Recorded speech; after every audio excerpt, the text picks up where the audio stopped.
রবিবার নিউজিল্যান্ডের বিরুদ্ধে ক্রিকেটের চ্যাম্পিয়ন ট্রফিতে জয় পাওয়ার পর প্রচুর ভারতীয় সমর্থক শিলিগুড়ির সফদর হাসমি চকে জড়ো হয়ে উল্লাসে মেতে ওঠেন।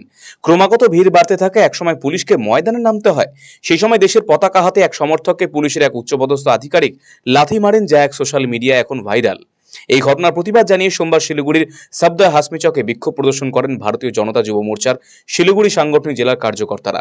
বিজেপি যুব সংগঠনের জেলা সভাপতি অরিজিৎ দাসের অভিযোগ, তৃণমূলের দলদাস পুলিশ দেশের জয়কে যেভাবে লাথি মেরে কালিমালিপ্ত করেছে তা অত্যন্ত দুর্ভাগ্যজনক। পুরো বিষয়টি কেন্দ্রীয় স্বরাষ্ট্রমন্ত্রকে জানানোর পাশাপাশি ওই পুলিশ অফিসারকে অবিলম্বে চাকরি থেকে বরখাস্তের দাবি তুলেছেন বিজেপি যুব মোর্চার সভাপতি।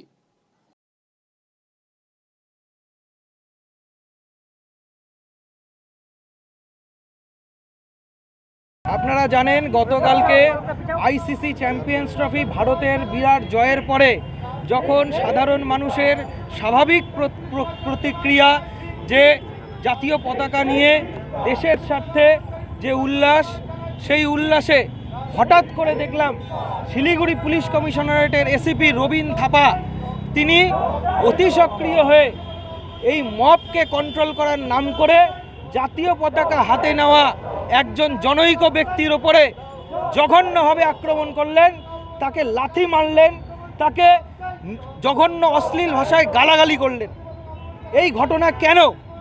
এবং সেই মুহূর্তে তৎসহ আরও ব্যক্তিদেরকে তিনি নিগ্রহ করলেন, থানায় তুলে নেওয়ার জন্য হুমকি দিলেন। এই জন উচ্ছ্বাস, সাধারণ মানুষের যে স্বাভাবিক প্রতিক্রিয়া, তাকে কেন আটকানো হলো? দলদাসে পরিণত হয়েছে তৃণমূল সরকার। আপনি কি দীর্ঘদিন থেকে পেটের বিভিন্ন সমস্যায় ভুগছেন, গ্যাসের সমস্যায় ভুগছেন? তাহলে আপনার জন্য সুখবর। এখন থেকে প্রতি মাসের নির্দিষ্ট দিনে দিশারি হেলথ কেয়ার রায়গঞ্জ শাখায় নিয়মিত বসছেন হায়দ্রাবাদ থেকে আগত বিশিষ্ট গ্যাস্ট্রোএন্টারোলজিস্ট ডক্টর রবি কিরণ পেরুমাল্লা। ডাক্তার রবি কিরণ পেরুমাল্লাকে দেখাতে আজই যোগাযোগ করুন দিশারি হেলথ কেয়ার উকিলপাড়া রায়গঞ্জ শাখায়।